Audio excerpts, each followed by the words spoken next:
জঙ্গিপুর মহকুমা হাসপাতালে হঠাৎ পরিদর্শনে এলেন জঙ্গিপুরের বিধায়ক জাকির হোসেন। নতুন সুপার সুব্রত মাঝি জয়েন করার পর আরকেএস কমিটির চেয়ারম্যান হিসেবে জাকির হোসেন এদিন সৌজন্য সাক্ষাৎকার সারলেন এবং যে সমস্ত রোগীর পরিজনেরা এই জঙ্গিপুর মহকুমা হাসপাতালে আসেন তাদেরকে একটি কড়া বার্তাও দিলেন। তিনি বললেন, আগামী দিনে কেউ পান বা গুটকা খেয়ে হাসপাতালের দেওয়ালে কোনো রকম নোংরা করলে তাকে মোটা অঙ্কের জরিমানা দিতে হবে, কারণ মহকুমা হাসপাতাল পরিষ্কার পরিচ্ছন্ন রাখার দায়িত্ব জনসাধারণের ওপরেও বর্তায়।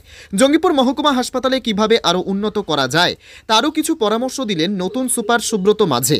জঙ্গিপুর মহকুমা হাসপাতালের সুপারকে আশ্বস্ত করলেন এবং তিনি বললেন যত দ্রুত সম্ভব তার প্রত্যাশা তিনি পূর্ণ করবেন এবং জঙ্গিপুর মহকুমা হাসপাতালকে এক উন্নত মানের হাসপাতাল হিসেবে চিহ্নিত করবেন।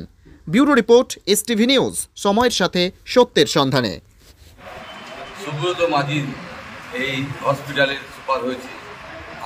আমি আরকেএস চেয়ারম্যান হিসেবে আমি খুশি এবং সেইখানে হসপিটাল ভিজিট এসেছি যে পরিষ্কার যেন থাকে এবং যারা বাইরে থেকে আসছে, পিঠ বেলছে এবং পান খেয়ে আসছে এবং গুটকা খেয়ে আসছে, তাদের জন্য একটা নিয়ম করা হচ্ছে যে যে খাবে তার জন্য ফাইন করা হবে।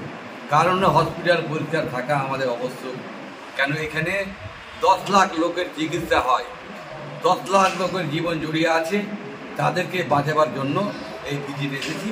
এবং ভিজিটে সুপারকে বললাম আপনি 4টা বোর্ড টাঙিয়ে দেন এবং একটা রেট করে দেওয়া হোক, 100 টাকা বা 200 টাকা ফাইন, যেন এখানে পিচ না ফেলে খারাপ না করে। আপনারা সাংবাদিক ভাইরা কি চান যেখানে পিচ পড়ুক বা এখানে নোংরা হোক? আপনারাও এই হসপিটালে আসতে হবে। আপনারা চাইবেন ডাক্তাররা সুস্থ থাকলে রুগী সুস্থ থাকবে। আমাদের ভাইস চেয়ারম্যান এসেছে, আমার কাউন্সিলর এসেছে এবং জনি ভাগনা এসেছে, আমাদের ডাক্তারবাবুরা আছে, সকল মিলে আমরা চাইব মানুষের কল্যাণ কাজ করতে, মানুষের জন্য কাজ হয় সেইটুকু আমরা চাইব। সেই কারণে আমরা সুব্রত মাঝিকে আমরা সম্মান জানাচ্ছি যে তারা ভালো কাজ করে, উনি আমাদের ছেলে, উনি জেনে ভালো কাজ দেখায়, তারা আমরা নিজেকে গর্বিত হব যে আমাদের ছেলে আজকে।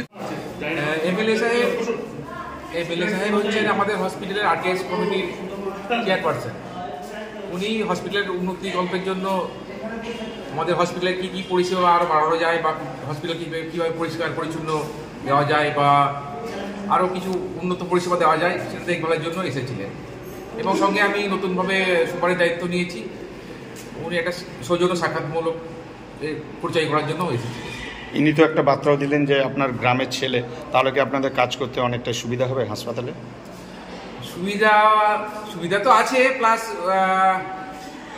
অনেক এও আছে, মানে অত্যধিক কি বলবো, প্রত্যাশাও প্রচুর আছে। এখন প্রত্যাশা অনুযায়ী কতটা করতে পারবো, আমি সাধ্যমতো চেষ্টা করবো যতটা ভালো করা যায়, যতটা এলাকার লোকের জন্য পরিষেবা দিতে পারি, আমি নিজেকে যতটা পারবো আমি সাধ্যমতো চেষ্টা করবো। আপনি নতুন সুপার হিসাবে জঙ্গিপুর মহকুমা হাসপাতালের যে পরিকাঠামো একদমই বেহাল দশা, সেই সম্বন্ধে কী বলবেন? বেহাল দশা বলবো না, অ্যাকচুয়ালি আমাদের এখানকার যে পরিকাঠামো আছে সে তুলনায় পেশেন্ট বা এটা চাপও প্রচুর। এটা আমাদের সাব ডিভিশন হসপিটাল, কিন্তু এখানে যে পেশেন্ট আমরা পরিষেবা দিই এটা যে কোনো মেডিকেল কলেজের থেকেও হয়তো অনেক বেশি। এই পরিষেবাটাকে একদিনে তো করা যাবে না, উন্নত ধীরে ধীরে আমরা চেষ্টা করছি যাতে আরও ভালো সুন্দর আরও পরিকাঠামো বাড়ানো যায়, আরও পরিষ্কার পরিচ্ছন্ন রাখা যায়, সেই চেষ্টাটা ধীরে ধীরে করার চেষ্টা করছি।